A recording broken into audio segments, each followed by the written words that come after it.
Good morning everyone, welcome to my YouTube channel physics edu serve. और आज आपके लिए टॉपिक लेकर के आए हैं पोटेंशियल, इलेक्ट्रिक पोटेंशियल का वीडियो नंबर 2। पहले वीडियो में आप सभी लोगों ने पढ़ चुका है तो आपने पढ़ा है कि इलेक्ट्रिक पोटेंशियल क्या होता है, इलेक्ट्रिक पोटेंशियल डिफरेंस क्या होता है।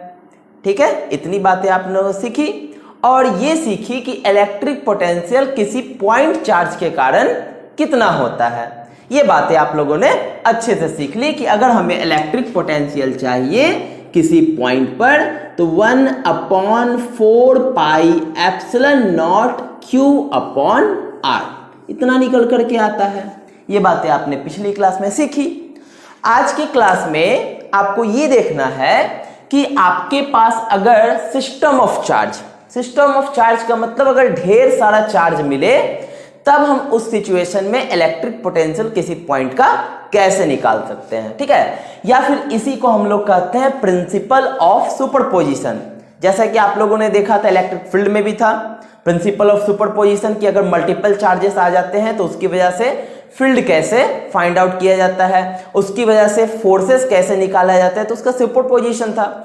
उसी तरह से अगर मल्टीपल चार्जेस या सिस्टम ऑफ चार्जेस आ जाते हैं तो उसकी वजह से पोटेंशियल कैसे निकाला जाता है, इसको क्या कह सकते हैं, प्रिंसिपल ऑफ सुपरपोजिशन, ये भी नाम दिया जा सकता है।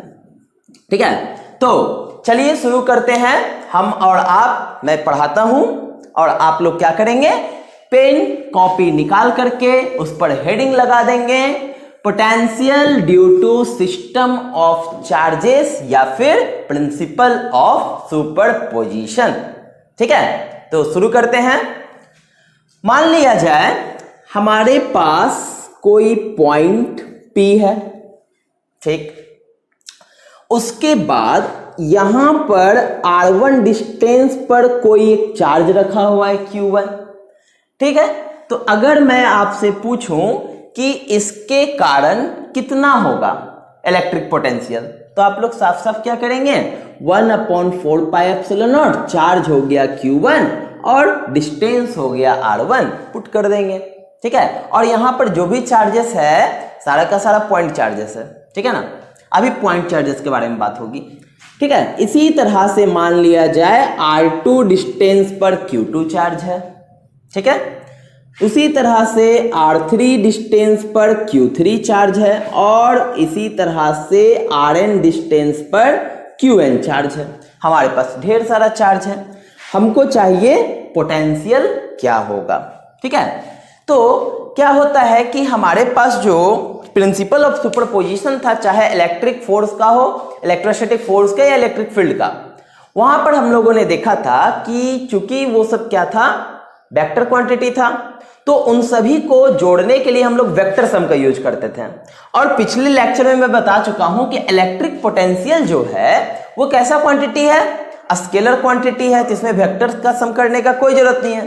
तो सिंपली क्या करेंगे, हम प्रत्येक का जितना भी हमारे पास चार्ज है सभी का पोटेंशियल निकाल करके अगर अलजेब्रिकली ऐड कर देंगे विथ साइन, यहां पर Q का मतलब मैंने क्या बताया था, चार्ज जब भी यहां पर आएगा अपने साइन के साथ आएगा। अगर प्लस चार्ज है तो पॉजिटिव साइन, माइनस चार्ज है तो उसका पोटेंशियल निगेटिव साइन के साथ आएगा। ठीक है, तो हम सभी का पोटेंशियल को अलजेब्रिकली ऐड कर देंगे, वही हमारा हो जाएगा potential due to system of charge. Means potential at P equal to, तो क्या हो जाएगा हमारे पास, ये Q1 के कारण पोटेंशियल कितना आ जाएगा, 1/4 पाई एप्सिलॉन नॉट Q1/R1। ठीक है, फिर हमारे पास दूसरा वाला क्या है, 1/4 pi epsilon not Q2/R2, 1/4 pi epsilon not Q3/R3, इसी तरह से 1/4 पाई एप्सिलॉन नॉट Qn/Rn। ठीक है, सारा का क्या किए, सबको एल्जेब्रिकली ऐड कर दिए। दैट इज, इसका मतलब है potential at P 1/4 pi epsilon naught आ गया कॉमन सभी में। क्या बचा हमारे पास, Q1/R1 Q2/R2 dot dot dot Qn/Rn। ठीक है, ये रहा principle of superposition of addition of electric potential due to system of charges. ठीक है, तो ज्यादा कुछ खास था नहीं इसमें, काफी आसान सा क्वेश्चन था, चटनी था, हलवा था, खत्म हो गया। ठीक है, तो नोट कर लिया जाए इसको जल्दी से। आप लोग वीडियो को पॉज करके नोट कर लीजिए या फिर स्क्रीनशॉट ले लीजिए, आपकी जो भी मर्जी। चलिए मिटा दूं, मिटाता हूं, अगले टॉपिक की तरफ बढ़ते हैं। अच्छा, अगला जो हमारा टॉपिक होने वाला है वो पोटेंशियल का बढ़िया टॉपिक है। जैसा कि आप लोगों ने पहले पढ़ा था डाइपोल के बारे में। डाइपोल के कारण हम लोगों ने इलेक्ट्रिक फील्ड निकालना सीखा। कहां कहां निकालना सीखा, एक्सिस पर, एक्सियल पोजीशन पर निकालना सीखा, इक्वेटोरियल पोजीशन पर निकालना सीखा। अब वही डाइपोल हमारे जिंदगी में विष घोलने के लिए दोबारा आ रहा है। पहले तो एक बार विष घोल करके गया, फूट डाल करके गया इलेक्ट्रिक फील्ड में। ठीक है, अब वापस से पोटेंशियल में आ रहा है। ठीक है, तो अगला टॉपिक आप लोग डालेंगे इलेक्ट्रिक पोटेंशियल या फिर सिर्फ पोटेंशियल। मैंने पहले भी कह चुका हूं कि अभी जितना बार भी पोटेंशियल बोला जाएगा आप लोग समझ जाइए इलेक्ट्रिक पोटेंशियल है। ठीक है, तो पोटेंशियल ड्यू टू डाइपोल, सभी को याद है डाइपोल क्या था? डाइपोल एक सिस्टम था जिसमें टू अनलाइक चार्जेस क्या होते थे, -q + q separated with minimum distance 2l। इसी को तो डाइपोल कहते थे। ये डाइपोल का क्या होता था, ओरिजिन होता था। यहां से यहां का लेंथ l, तो यहां से यहां का भी लेंथ l। और डाइपोल का डायरेक्शन क्या होता था, डाइपोल मोमेंट का माइनस से प्लस चार्जेस की तरफ। और इस डाइपोल मोमेंट का फॉर्मूला था q × 2l। ये इतनी बातें डाइपोल में आपको एकदम ध्यान रखनी है, जब जब डाइपोल आएगा जरूरत पड़ेगा इसका। ठीक है, तो फिलहाल अब डाइपोल आ ही गया है। तो डाइपोल में यहां पर हम लोग 3 सिचुएशन पढ़ेंगे। एक ऑन द एक्सिस पढ़ेंगे, एक इक्वेटोरियल पोजीशन पढ़ेंगे, और तीसरा पढ़ेंगे जो कि काफी इंपॉर्टेंट होता है एट एनी पॉइंट। मतलब हम कहीं भी रख दें तब कितना निकल करके आएगा उसका पोटेंशियल। ठीक है, तो चलिए शुरू करते हैं, आगे की तरफ बढ़ते हैं। तो सबसे पहला हमारे पास इसमें है on the axis of dipole. ठीक है, इसी को एक्सियल पोजीशन भी कहा जाता है, एक्सियल पोजीशन। ठीक, चलिए मान लिया जाए हमारे पास एक डाइपोल है, -q + q, डाइपोल का नाम AB, ये इसका रहा सेंटर। ठीक है, चलिए इसका लेंथ L और इस तरफ का भी लेंथ L, टोटल डाइपोल का लेंथ हो गया 2L। एक्सिस ऑफ डाइपोल का मतलब इसके एक्सिस पर ही कोई एक पॉइंट ले लेते हैं P, जो ओरिजिन से R डिस्टेंस की दूरी पर है। ठीक है, तो ओरिजिन से R डिस्टेंस की दूरी पर P पॉइंट है, और इस P पॉइंट पर हमें पता करना है कि कितना पोटेंशियल होगा। चलिए अब हमें यहां पर पोटेंशियल चाहिए, तो हम क्या करेंगे, हम देखेंगे कि यहां पर तो सिस्टम ऑफ चार्जेस है।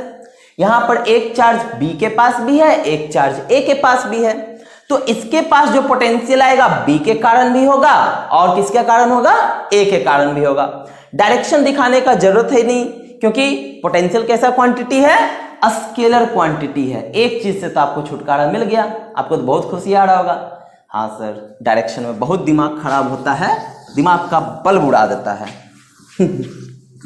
चलिए कोई बात नहीं, चलिए हम लोगों को यहां पर पोटेंशियल देखना है। ठीक है, potential at P potential at P देखना है। तो ये पोटेंशियल पॉइंट A और पॉइंट दोनों के कारण आएगा, potential due to A and potential due to B। इसके कारण भी उस पर पोटेंशियल और इस चार्ज के कारण भी पोटेंशियल। ठीक है, चलिए पोटेंशियल कितना आएगा? पोटेंशियल का फॉर्मूला होता है 1/4πε0 Q/R। तो अगर हम एक पर देखें तो इस पर चार्ज है -Q और यहां से उस पॉइंट का डिस्टेंस R+L। ठीक है, R+L। चलिए बहुत आसान चीज था। ठीक है, B 1/4πε0। B पर कितना चार्ज है? +Q चार्ज है। B से कितना डिस्टेंस पर है पॉइंट P? कितना? R डिस्टेंस नहीं, R यहां से यहां का है और यहां से यहां तक L है, तो ये कितना बाकी बचेगा? R - L।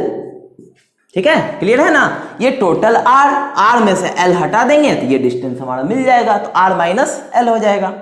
अब इन दोनों में 1/4πε0 कॉमन, अच्छा Q भी कॉमन ले सकते हैं, Q भी दोनों में है, तो अंदर में हमारे पास बचेगा क्या? यहां पर 1/R-L और यहां क्या बचेगा? -1/R+L। ठीक है, इसके पास प्लस है, इसके पास माइनस है। ठीक, यानी कि 1/4πε0 एलसीएम ले लेंगे R-L इंटू R+L। कितना हो जाएगा? ये गुना हो जाएगा R+L और ये इधर गुना हो जाएगा -R -+ L। R से R कैंसिल हो गया। ठीक है, चलिए क्या बचा हमारे पास? 1/4πε0 Q into 2L upon R square -L square. अच्छा, Q इंटू 2L क्या होता है? अभी जस्ट मैंने बताया, डाइपोल मोमेंट होता है। ठीक है, तो 1/4πε0 P upon R square -L square. ठीक है, तो हमारे पास रिजल्ट क्या निकल करके आया? हमारे पास रिजल्ट निकल करके आया therefore potential at P 1/4πε0 R square -L का स्क्वायर, ये निकल करके आ गया। ठीक है, किसके लिए? जब हम किसी भी डाइपोल को एक्सियल पोजीशन पर रखेंगे, ये तब के लिए रिजल्ट निकल करके आ गया। ठीक है, दिखाई दे रहा है आप लोग को? चलिए ठीक है, नहीं दिखाई दे रहा है तो ऊपर लिख देता हूं। चलिए, तो हमारे पास निकल करके आया 1/4πε0 P upon R square -L square. आप सभी को याद होगा कि ये जो लेंथ होता है डाइपोल का बहुत छोटा होता है। ठीक है, मिनिमम होता है। तो अगर इफ R का वैल्यू L के सामने काफी ग्रेटर हो जाए, मान लिया जाए कि ये जो R का वैल्यू 2 मीटर है और L का वैल्यू मिलीमीटर में है। ठीक, मान लीजिए ये मीटर में और ये मिलीमीटर में, तो इसके सामने काफी छोटा हो गया। तो ऐसे सिचुएशन में L स्क्वायर का वैल्यू क्या हो जाएगा? लगभग 0 हो जाएगा, क्योंकि उसके सामने और छोटा हो जाएगा। एक तो पहले से छोटा, ऊपर से स्क्वायर कर दिया जा रहा है और उसके साथ बेइज्जती किया जा रहा है। ठीक है, और ज्यादा छोटा हो गया, वो 0 हो जाएगा। ठीक है, तो ऐसा सिचुएशन रहेगा तभी हम L स्क्वायर को क्या करेंगे? This implies L square becomes 0। इसका मतलब L स्क्वायर हो जाएगा 0 के बराबर। तब हमारे पास पोटेंशियल निकल करके आएगा 1/4πε0 P अपॉन R स्क्वायर। हर जगह हम ये यूज नहीं कर देंगे। ऐसा नहीं कि R का वैल्यू भी मिलीमीटर में है और L का वैल्यू भी मिलीमीटर में है, तब भी हम लोग क्या करेंगे? ये लगा देंगे, गलत हो जाएगा। तब दोनों के कंपैरिजन में छोटा नहीं है बहुत। अगर मान लीजिए R का वैल्यू 4 मीटर दिया, L का वैल्यू 2 मीटर दिया, दोनों मीटर में है। ठीक है, तो इसके कंपैरिजन में बहुत छोटा नहीं है ना। बहुत छोटा का मतलब क्या होता है? काफी छोटा होना। 1 मीटर में 1 मिलीमीटर में है, या 1 किलोमीटर में दूसरा सेंटीमीटर में है। तो उस सिचुएशन में हम लोग क्या करेंगे? हम ये टर्म यूज करेंगे। लेकिन अगर बहुत क्लोज है तब हम ये चीज यूज करेंगे। ठीक है, कंफ्यूजन नहीं रखना है किसी भी चीज को। चलिए आई बात समझ में, कोई टेंशन नहीं। दूसरा पॉइंट लेकर के चलते हैं इसका, इक्वेटोरियल पोजीशन। क्या होता है इक्वेटोरियल पोजीशन? भूल गए सर? जा, मुझे पता था आप सभी लोग भूल जाएंगे। ठीक है, तो परपेंडिकुलर बाइसेक्टर को क्या कहा जाता था? इक्वेटोरियल पोजीशन कहा जाता था। अब याद आ गया? बिल्कुल सर, आप याद दिलाएं और याद ना आए ऐसा हो ही नहीं सकता है। चलिए, तो मान लिया जाए हमारे पास एक डाइपोल, ठीक है, -q + q, एक डाइपोल है हमारे पास। सॉरी बाहर चला गया।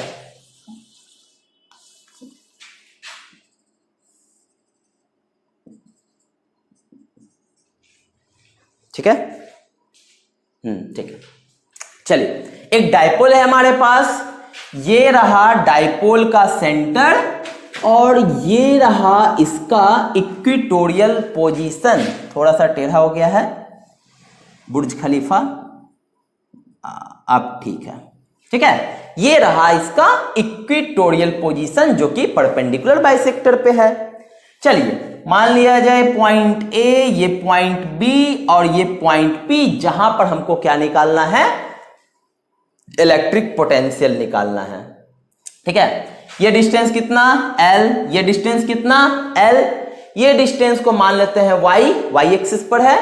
चलिए इसको हमने ज्वाइन कर दिया और इसको हमने ज्वाइन कर दिया। ठीक है, क्यों ज्वाइन किया अभी पता चल जाएगा क्यों ज्वाइन किया। ठीक है, ज्वाइन करने के पीछे कोई ना कोई रीजन होता है।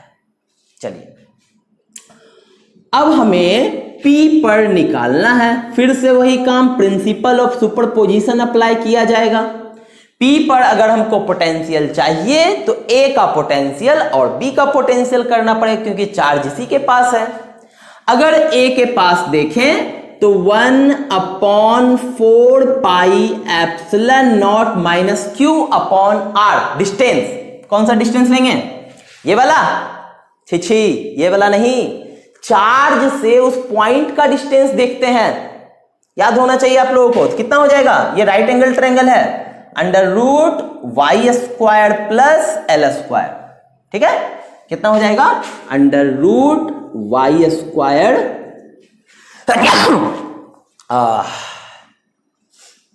प्लस b के कारण 1/4 पाई एप्सिलॉन नॉट q/, इसका डिस्टेंस ये भी तो लगता है शायद √y² + l² आ जाएगा, आएगा ना?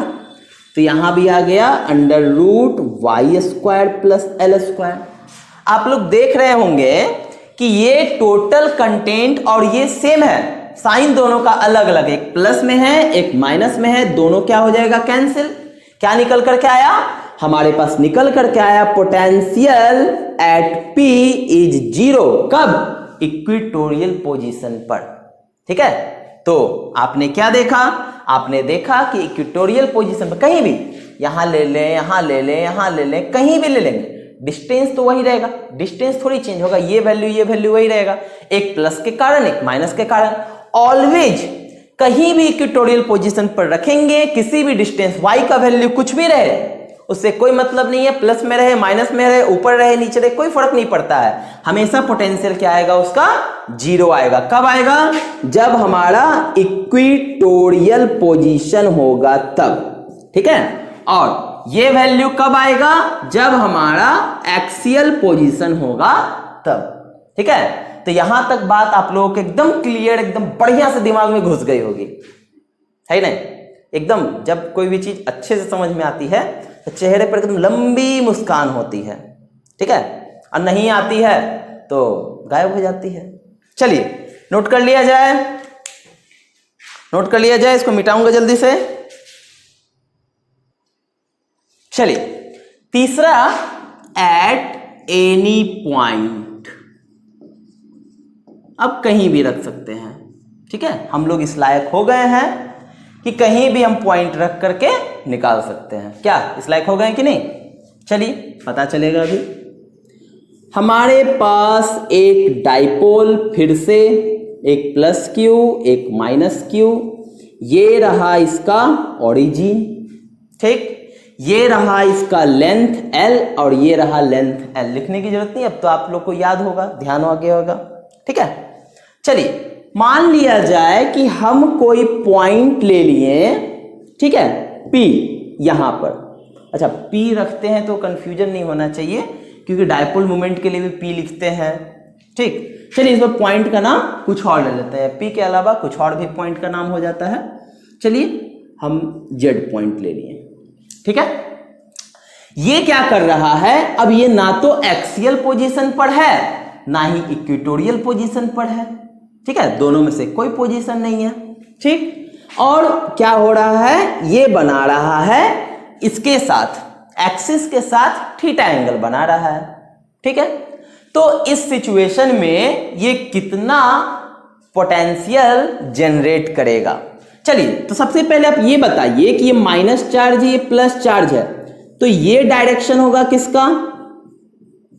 जी सर, ये तो डायरेक्शन लग रहा है कि डायपोल मोमेंट का डायरेक्शन है। डायपोल मोमेंट का डायरेक्शन क्या होता है? निगेटिव से पॉजिटिव डायरेक्शन में। मान लेते हैं कि ये r डिस्टेंस पर हमको चाहिए, r डिस्टेंस पर, r डिस्टेंस चाहे इधर हो, r डिस्टेंस चाहे ऊपर हो, r डिस्टेंस चाहे इधर हो, ऊपर में y नहीं, y भी ले सकते हैं, r भी ले सकते हैं, सब तो वेरिएबल ही है, ठीक है, कोई उससे दिक्कत नहीं है, ठीक। तो हमने क्या किया, ये दो डिस्टेंस को लिया, ठीक है, एक r और एक थीटा लिया। अब जरा सोचा जाए कि अगर इसको हम थोड़ा सा बैकवर्ड प्रोड्यूस कर दें, ठीक है, और इस पर एक परपेंडिकुलर डाल दें, ठीक है, ये डाला हमने परपेंडिकुलर, ठीक है, ये वाले लाइन पे, z डैश वाले लाइन पे, ठीक है।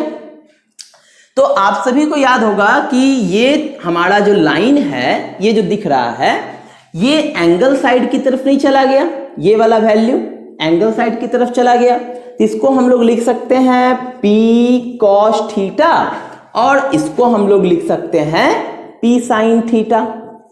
याद नहीं है आप लोगों को कि अगर मान लिया जाए कि कोई वैल्यू क्या होता है, थीटा एंगल अगर बनाता है तो एंगल साइड क्या लिखते हैं? cos, और अदर साइड क्या लिखते हैं? sin लिखते हैं कि नहीं लिखते हैं, ठीक है। तो ये भी तो हमारे पास वही सिचुएशन है, तो एंगल साइड हमने क्या लिया? cos लिया, अदर साइड हमने क्या लिया?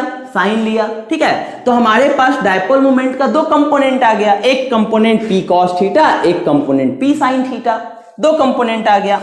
तो अब क्या होगा कि हमारे पास जो आना चाहिए पोटेंशियल, वो पोटेंशियल किसकी वजह से आएगा? वो पोटेंशियल इसके कंपोनेंट्स की वजह से आएगा, यानी कि एक आएगा P cos थीटा की वजह से और एक आएगा P sin थीटा की वजह से, क्या है कि नहीं? एक P cos थीटा की वजह से और एक P sin थीटा की वजह से, ठीक है। कितनी दूरी पर रखा हुआ है? r डिस्टेंस की दूरी पर रखा हुआ है, ठीक ना। तो एक P cos थीटा की वजह से, एक P sin थीटा की वजह से। अगर गौर से देखा जाए, अब तो ये डिस्टेंस का काम नहीं है, अभी हमारे पास या तो P cos थीटा है r डिस्टेंस पर, या तो हमारे पास P sin थीटा है r डिस्टेंस पर, दो चीज है, ठीक है। तो अगर देखा जाए तो P cos theta equatorial position नहीं है, ये P cos थीटा जो है वो इक्वेटोरियल पोजीशन है, सॉरी ये एक्सियल पोजीशन है, और ये उस पर परपेंडिकुलर है, तो ये कैसा पोजीशन होगा? इक्वेटोरियल होगा। अभी जस्ट आपने पढ़ा था ना कि ये डाइपोल है, डाइपोल का ये इक्वेटोरियल पोजीशन होता है, ठीक है, और ये वाला क्या होता है? सॉरी ये एक्सियल पोजीशन होता है, और ये क्या होता है? इक्वेटोरियल पोजीशन होता है। अभी आपने दोनों केस पढ़ा, ठीक है। तो ये जो हमारे पास जो P cos थीटा है, ये इक्वेटोरियल पोजीशन, बार बार उल्टा बोला जा रहा है, सॉरी, ये हमारा रहा एक्सियल पोजीशन, ठीक है। और ये चूंकि इस पर परपेंडिकुलर है, तो ये कैसा पोजीशन हो गया? इक्वेटोरियल वाला पोजीशन हो गया, ठीक ना। तो अगर देखा जाए तो P cos theta at axis पर और P sin थीटा ये हो गया परपेंडिकुलर बाइसेक्टर पर। ठीक, अब आपको याद होगा कि एक्सिस पर हम लोगों ने सीखा कि जो पोटेंशियल होता है वो होता है 1/4 pi epsilon not P upon R का स्क्वायर। अब हमारे पास P की जगह क्या है, P cos थीटा, तो P की जगह हमने पुट किया P cos theta by distance का स्क्वायर। डिस्टेंस हमने क्या माना, R माना। At any point distance R angle theta. ठीक है, तो ये हो जाएगा R का स्क्वायर। परपेंडिकुलर बाइसेक्टर पर क्या पढ़ा कि कहीं भी पॉइंट ले, किसी भी जगह पर पॉइंट ले, क्या होता है वहां पर पोटेंशियल जीरो होता है। तो इसका पोटेंशियल क्या हो गया, जीरो हो गया। तो यानी कि फाइनली हमारे पास जो निकल करके आया वो कितना आया, 1/4 pi epsilon not P cos theta upon R का स्क्वायर। और ये हो गया आपका खत्म। ठीक है, इतना जल्दी खत्म हो गया, आप लोग देख रहे होंगे। अगर आप लोग टेक्स्ट बुक निकाल करके देखेंगे एनसीईआरटी का, तो काफी लंबा प्रोसेस है, इसको समझाया गया है, काफी लेंथी प्रोसेस है। या कोई भी बुक उठा करके देख सकते हैं। ठीक है, आप ये चीज भी ट्राई कर सकते हैं एग्जाम में, कोई टेंशन नहीं है, कोई दिक्कत नहीं है। अदरवाइज आप एनसीईआरटी को भी फॉलो कर सकते हैं। एनसीईआरटी का भी काफी लंबा चौड़ा है, थोड़ा सा मजा आएगा। ठीक है, लेकिन ये काफी आपको क्या है, आपने जो पहले दो सीखा, आपने उसको क्या किया, अप्लाई करने के लिए सीखा। आपने उसको अप्लाई किया, अप्लाई करके तुरंत आ गया, तो उतना झगड़ा झंझट लेने का कोई जरूरत ही नहीं है। ठीक है, देखिए वैलिड है। वैलिड कैसे है, अगर मान लीजिए आपसे पूछा कि एट एक्सियल पोजीशन पर क्या होगा या फिर एट एक्सिस पर क्या होगा, तो सभी को पता है एक्सिस पर थीटा का वैल्यू कितना लेना है, 0 लेना है। पुट कर देंगे तो एक्सिस पर आ जाएगा 1/4 pi epsilon not P cos 0 का वैल्यू 1 अपॉन R स्क्वायर। क्या यही एक्सिस पर नहीं निकला था, निकला था ना। अगर मान लिया जाए परपेंडिकुलर बाइसेक्टर पर पूछा जाए या फिर इक्वेटोरियल पर पूछा जाए, तो थीटा का वैल्यू कितना रख देना है, 90 डिग्री रख कर देखा जाए। ये हो गया हमारे पास इक्वेटोरियल वाला। ठीक है, तो 1/4 pi epsilon not P cos 90 upon R square. cos 90 का वैल्यू क्या होता है, 0। सबके साथ मिलकर के क्या बना देगा, सबको हीरो बना देगा। क्या, तो इक्वेटोरियल पोजीशन पर यही तो हमारा निकल करके आया था, इक्वेटोरियल पोजीशन पर 0 और एक्सियल पोजीशन पर इतना। क्या है कि नहीं। तो आपका आज का जो लेक्चर है electric potential due to dipole, ये खत्म हो चुका है। छोटा सा टॉपिक था और नन्हा सा मुन्ना सा एकदम प्यारा सा टॉपिक था, आप लोग भली भांति समझ गए हैं। ठीक है, तो आप लोग पढ़ाई करते रहें। अगला टॉपिक आप लोगों के लिए शायद इक्विपोटेंशियल सरफेस और relation between potential and electric field आएगा। ठीक है, तो बिना कोई चिंता के आप लोग पढ़ाई करते रहें। ठीक है, चलिए।